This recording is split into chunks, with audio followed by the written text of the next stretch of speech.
મિત્રો, આજની સવારની પ્રેમી સલામ, જય મસીહ કી, પ્રેઝ ધ લોર્ડ, હાલેલુયા. પુનરુત્થાન વિશે સંત પાઉલે 1 કોરિન્થીના 15મા અધ્યાયમાં બહુ ઊંડાણપૂર્વક શિક્ષણ આપ્યું છે. મોયેલાના પુનરુત્થાન વિશે, ખ્રિસ્તના પુનરુત્થાન વિશે અને ઈશ્વર પ્રભુ પ્રગટ થશે ત્યારના ન્યાયકળાની વાત શિક્ષણ સ્વરૂપે કહેવામાં આવેલી છે, કહી છે. અને એટલે પ્રભુએ જે દાવો કર્યો કે પુનરુત્થાન તથા જીવન હું છું, પણ એના શિષ્યોએ બહુ જ જોરદાર રીતે પુનરુત્થાન અને જીવનનું શિક્ષણ આપ્યું. અને એટલા માટે પુનરુત્થાન વિશે 1 કોરિન્થી 15મો અધ્યાય પુનરુત્થાનની સત્યતા પ્રગટ કરે છે. કઈ પુનરુત્થાનની સત્યતા? પહેલી વાત, ધર્મશાસ્ત્ર પ્રમાણે ઈસુનું મરણ થયું. એટલે કે ખ્રિસ્તનું મરણ કોઈ આકસ્મિક બાબત નથી, પણ ખ્રિસ્તનું મરણ ધર્મશાસ્ત્રના નિયમ અનુસાર હતું. એ જ પ્રમાણે ધર્મશાસ્ત્ર પ્રમાણે તેમને દાટવામાં આવ્યા. ખ્રિસ્તની દફનવિધિ પણ ધર્મશાસ્ત્ર પ્રમાણે જ કરવામાં આવી અને ધર્મશાસ્ત્ર પ્રમાણે તેમનું પુનરુત્થાન થયું. એટલે કે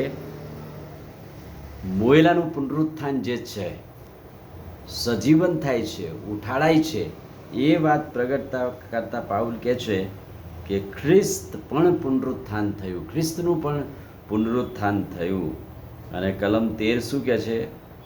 જો મોયેલાનું પુનરુત્થાન નથી તો ખ્રિસ્ત ઉઠ્યો નથી. એટલે ખ્રિસ્ત પ્રથમ ફળ છે. મોયેલામાં સજીવન થનાર ખ્રિસ્ત પ્રથમ છે અને મરણ પર વિજય પામીને ખ્રિસ્ત જીવંત બન્યા. એ શિષ્યનો મુખ્ય વિષય છે. ખ્રિસ્ત મોયેલામાંથી ઉઠીને ઊંઘી ગયેલાઓનું પ્રથમ ફળ થયા છે. ખ્રિસ્ત દ્વારા સર્વ સજીવન થશે. ખ્રિસ્ત મોયેલામાંથી ઉઠ્યા, ઊંઘી ગયેલાનું પ્રથમ ફળ થયા અને જેઓ ખ્રિસ્ત પર વિશ્વાસ કરે છે તેઓ પણ સજીવન થશે, એમ પ્રભુનું વચન કહે છે. 2 કોરિન્થી 4 અધ્યાય 14મું વચન, અમે એવું જાણીએ છીએ કે જેમ પ્રભુ ઈસુને ઉઠાડવામાં આવ્યા તેમ આપણને પણ ઈસુની સાથે ઉઠાડવામાં આવશે. જેમ ખ્રિસ્ત ઉઠ્યા અને પુનરુત્થાન થયું, એમ ખ્રિસ્ત પર જેઓ વિશ્વાસ કરે છે તેઓ પણ ઉઠશે અને તમારી સાથે રાજ કરશે. ખ્રિસ્ત સાથે આપણે ઊભા રહીશું અને આપણે રાજ કરીશું. કલોસીઓનો પત્ર 3 અધ્યાય ને 4થું વચન, ખ્રિસ્ત જે આપણું જીવન છે તે જ્યારે પ્રગટ થશે ત્યારે તમે પણ તેની સાથે મહિમામાં પ્રગટ પામશો. તમે પણ ખ્રિસ્ત સાથે રાજ કરશો. એટલે કે પુનરુત્થાન વિશે શિષ્યોએ પણ અદ્ભુત શિક્ષણ આપ્યું. ખ્રિસ્ત ઉઠ્યા છે એવું પ્રગટ કરવામાં આવે છે.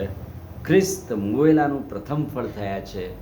ખ્રિસ્ત ઉઠ્યા છે માટે જે કોઈ ખ્રિસ્તમાં છે તેઓ પણ ઉઠશે. પ્રભુ કહે છે કે પુનરુત્થાન તથા જીવન હું છું, મારા પર જે કોઈ વિશ્વાસ કરે તે જો કે મૃત્યુ પામશે તો પણ સજીવન થશે. આમીન. પ્રાર્થના કરીએ. વાલા પ્રભુ, આજની સવારની પળોને માટે આભાર. તમારા અદ્ભુત ખાતરીદાયક વચનને માટે આભાર. વચનના પ્રકાશમાં અમને દોરો, અમને તમારું સામર્થ્ય અને તમારી કૃપા આપો. પ્રભુ ઈસુના નામમાં માંગીએ છીએ, સાંભળો ને માન્ય કરો. આમીન. God bless you.